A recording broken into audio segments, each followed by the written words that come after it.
Bienvenue à toutes et à tous, bienvenue dans le numéro 22 d'Aide. Eh bien, qu'est-ce que nous avons au sommaire aujourd'hui, hein? Dites-moi. Non, il n'y a personne, hein, mais je me parle tout seul, voilà. Aujourd'hui, au sommaire, nous avons toujours pareil, ces hoax, là, ces fausses alertes enlèvement qui circulent, ça m'agace, on va en parler. On va parler aussi de Spotify qui aurait été exposé au piratage, 6000 comptes piratés donc. On va parler de Nicolas Kuhlmann qui a un site fabuleux sur les malwares.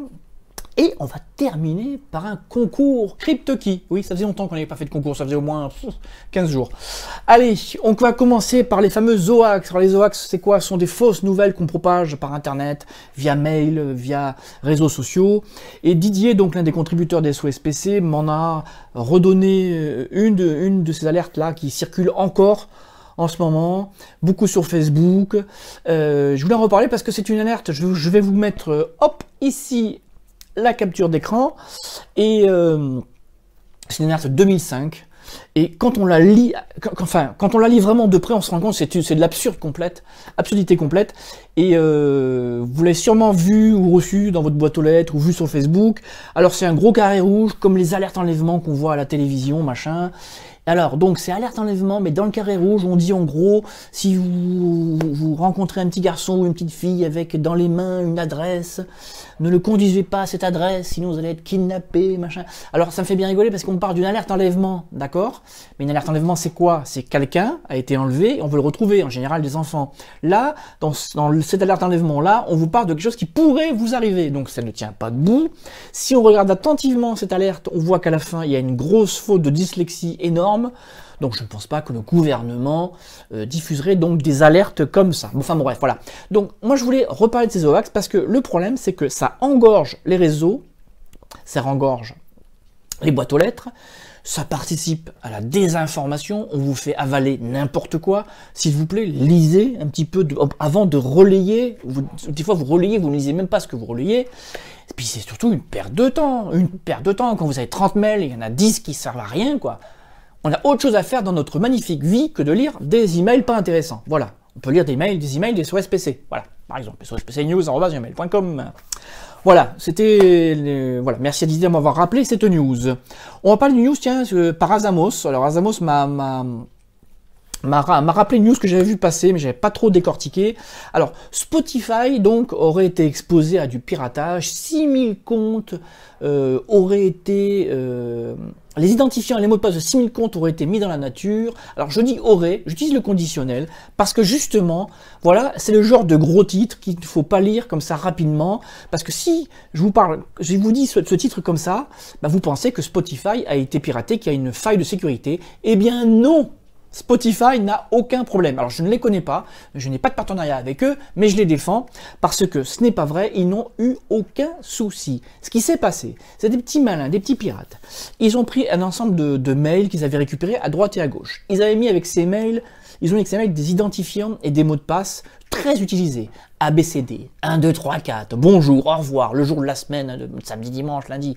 Enfin, des mots de passe absurdes, mais à force de s'amuser à prendre des mails qu'ils ont récupérés dans des forums à droite et à gauche, et clac, ils les ont essayés sur Spotify, et bingo. Donc, ils ont fait une liste d'un peu plus de 6200 personnes, ils ont balancé ça dans des forums en disant, voilà, Spotify, on a craqué Spotify. Voilà.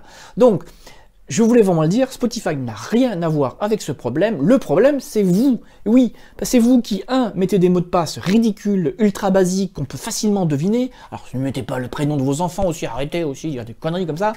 Et surtout, encore une fois, on met un mot de passe par accès. Hein. Si votre mot de passe est poisson rouge, et avec poisson rouge, je peux aller sur la banque, je peux aller faire des achats sur Amazon, je peux acheter des billets d'avion. Imaginez ce que va faire le pirate quand il va tomber sur le mot de passe poisson rouge. Ne me demandez pas pourquoi j'ai dit poisson rouge, ça m'est venu comme ça. Voilà, donc je tenais vraiment, encore une fois, à vous répéter les choses. On fait attention aux mots de passe. On va parler maintenant de Nicolas Kuhlmann. Alors Nicolas Kuhlmann, c'est ce monsieur, j'allais dire, qui, alors je souris, mais je ne le connais pas, j'ai des contacts avec des mails uniquement avec lui. Alors Nicolas, lui, il a fait le fameux logiciel ZHP Cleaner, qui est fabuleux, qui nettoie en profondeur vos ordinateurs. Alors moi, je vais vous dire clairement, c'est pas pour en rajouter. D'ailleurs, Azamos le rappelait encore récemment. Azamos, contributeur des SOSPC et professionnel. Personnellement, dès qu'un ami, une connaissance me file un ordinateur qui a des lenteurs, je passe automatiquement ZHP. Et à chaque fois, il m'en enlève une bonne couche. Donc, je voulais aujourd'hui parler donc de son site. Zone anti-malware, qui vraiment est une mine d'informations. Il y a des tutos, il y a de l'info, il y a un forum. Et en fait, le site, il veut informer sur les internautes, sur les programmes, sur le classement des programmes en fonction de leur dangerosité. Oui, vous avez des programmes qui sont gratuits, certes, mais qui, une fois installés, posent des problèmes de confidentialité. Ils vont récupérer des informations qu'ils ne doivent pas récupérer, parce que parfois, ils récupèrent des informations de l'ordre de, on va dire, publicitaire, mais ça c'est donnant-donnant, hein. On vous offre un logiciel, mais on récupère quelques infos, mais il y a des programmes qui sont vraiment malveillants, et donc Nicolas Koudman, donc, c'est son job depuis pas mal d'années maintenant. Alors je le dis parce que il fait comme moi, il vit de la publicité, il vit aussi des dons, alors n'hésitez pas, comme Azamos ces jours-ci, à faire un don. J'ai personnellement fait un don l'année dernière, alors certes, c'est pas des dons extraordinaires qu'il va vous faire, si chacun met quelques euros, ça va vraiment aider Nicolas à continuer à développer ses logiciels, parce que pour revenir à ZHP est mis à jour toutes les semaines. Je dis bien toutes les semaines, mais parfois tous les jours. Alors, c'est vraiment un boulot fastidieux. Et donc voilà, j'en profite pour le remercier. On va terminer par du méga positif, parce que aujourd'hui, il y avait beaucoup de news pas rigolotes. On va organiser à nouveau un concours CryptoKey. Alors CryptoKey, vous le savez, c'est la petite clé qu'on branche sur un ordinateur qui permet de rendre inaccessibles des données, de crypter des données, ou même carrément de créer un disque dur virtuel que vous masquez ou non, qui vous permet donc d'accéder à des données confidentielles que vous voulez mettre de côté. Alors, il y a donc un concours qui s'arrête jusqu'au dimanche 18 juin, donc c'est le concours de la fête des pères, hein. Bon, c'est un petit prétexte, hein. Alors dans ce concours, il y a deux lots. Il y a une CryptoKey avec un tracker, je vais vous expliquer, et le deuxième lot, une CryptoKey seule. Il y a donc quand même deux CryptoKey. Alors, la première CryptoKey est offerte avec un tracker. Le tracker, c'est quoi? C'est un petit gadget que vous mettez sur votre jeu de clés, sur votre portefeuille, sur quelque chose d'important.